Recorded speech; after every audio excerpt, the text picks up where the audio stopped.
Assalamualaikum warahmatullahi wabarakatuh. Halo semuanya, kembali lagi di channel Aca TV. Yeay. Apa kabar semuanya? Udah lama ya Aca nggak bikin konten. Ini semua karena Aca males. Aca disibukkan dengan rasa males.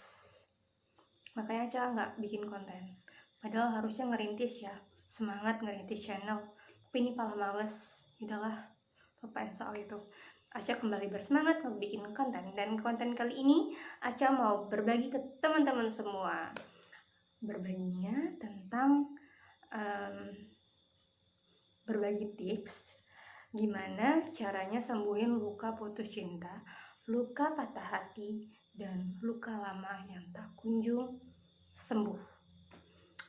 Gimana sih tipsnya? Tipsnya ini akan memberikan kalian jalan gimana caranya secepat mungkin untuk melupakan luka di masa lalu, orang-orang di masa lalu yang menyakiti, terutama orang yang pernah kalian cintai tapi dia menyakiti, dia ninggalin, dan bla bla bla bla gitu.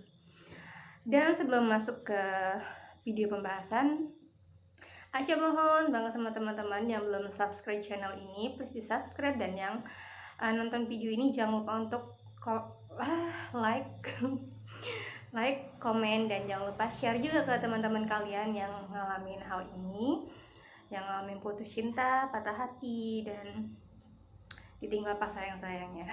Ini adalah cara untuk menyembuhkan luka itu. Langsung check it out.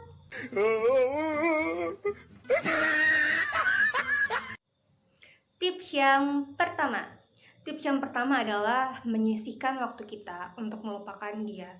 Biasanya kan kalau kita habis patah hati ini, kita bakalan berpikir, gue butuh temen curhat. Satu, gue bakalan biarin aja deh, ntar bakalan lupa sendiri. Ya kan, itu bakalan tindakan bakal kita lakuin. Atau kita bakalan, gue bakal ngelakuin banyak hal, gue bakal cari kesibukan biar gue bisa lupa. Cara itu boleh, tapi ada yang lebih efektif adalah kita mengkhususkan waktu untuk ngelupain dia.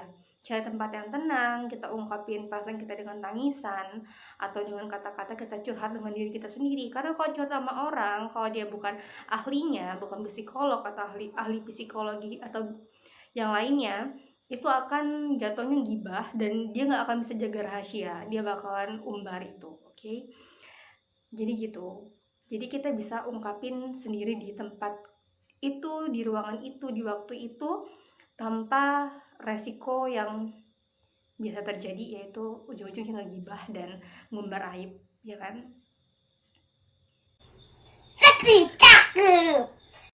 Yang kedua adalah mendengarkan lagu galau. Kenapa kok pada denger lagu galau? Jadi kenapa sih kita harus dengar lagu galau ketika patah hati?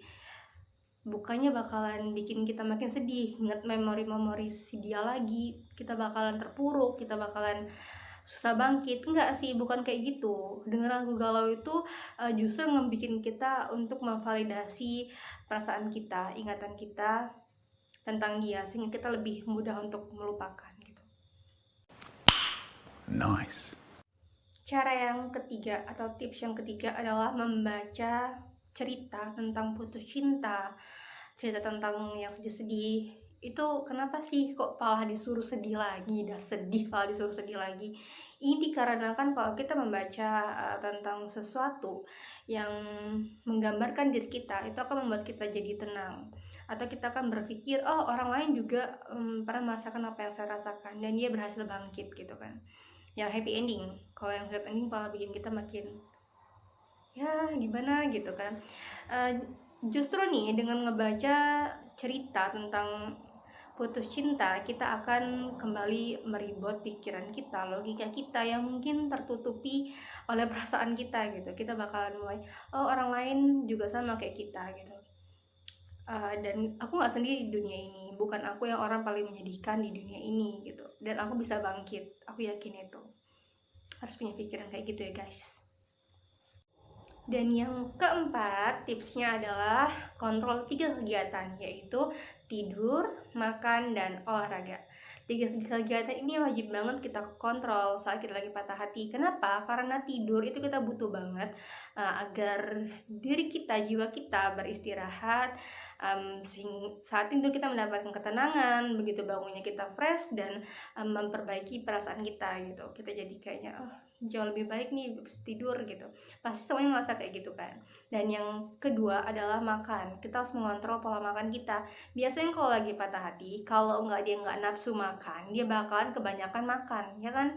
Nah, makanya kita harus kontrol makan makanan yang bergizi dan dibutuhin buat tubuh kita, itu penting banget. Ini akan memberikan energi bagi otak kita untuk berpikir jauh lebih positif. Dan yang ketiga adalah olahraga.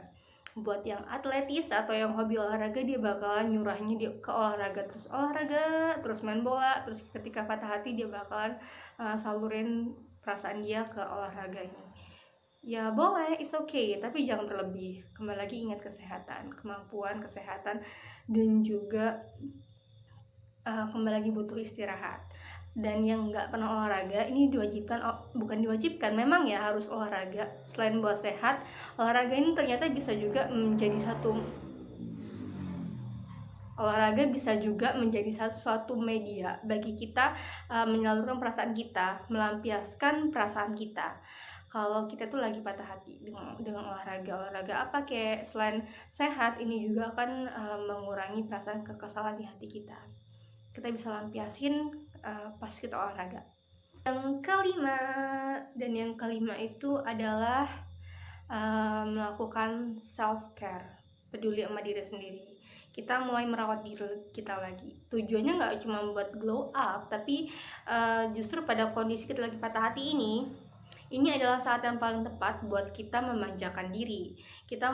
Saatnya kita berpikir kalau diri kita tuh berharga. Jangan waktu patah hati kita malahan menyiksa diri sendiri, bahkan bunuh diri gitu kan kalau lagi patah hati. Jangan sampai tuh, itu nggak bagus. Justru kalau kita lagi patah hati, ini gimana caranya kita memanjakan diri kita gitu. Pahami kalau diri kita tuh berharga banget. Kita belanja kayak kalau ada duit, kalau nggak ada duit ya udah istirahat di rumah gitu.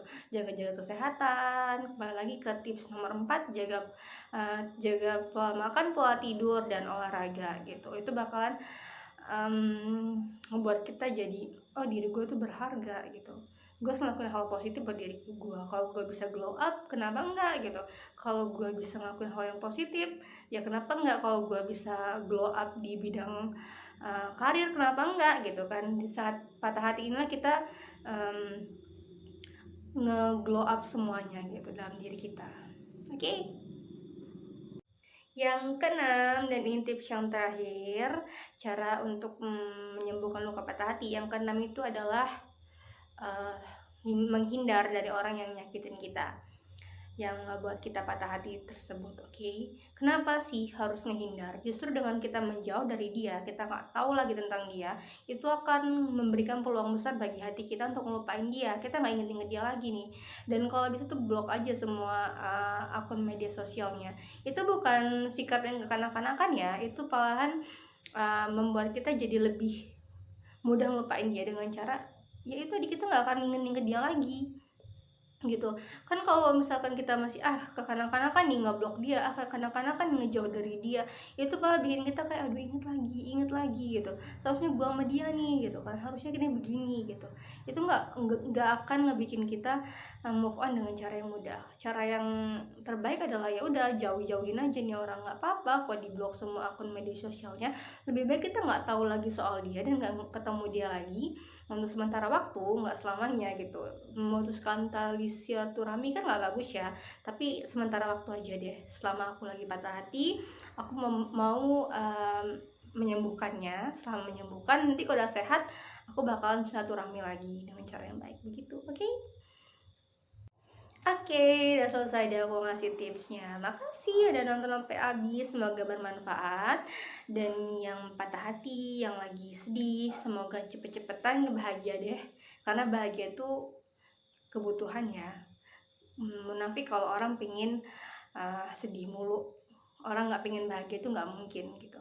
Dan di samping bahagia, semoga mendapatkan ketenangan, nggak diganggu sama masa lalunya, dan bisa melukis masa depan dengan baik. Oke, doain Aca juga pengen bahagia lebih bahagia dari sekarang, dan pengen dapat ketenangan dalam kebahagiaan itu. Oke guys, makasih ya udah nonton sampai habis. Aca ucapin assalamualaikum warahmatullahi wabarakatuh. Dadah. Sampai jumpa di vlog selanjutnya. Dadah.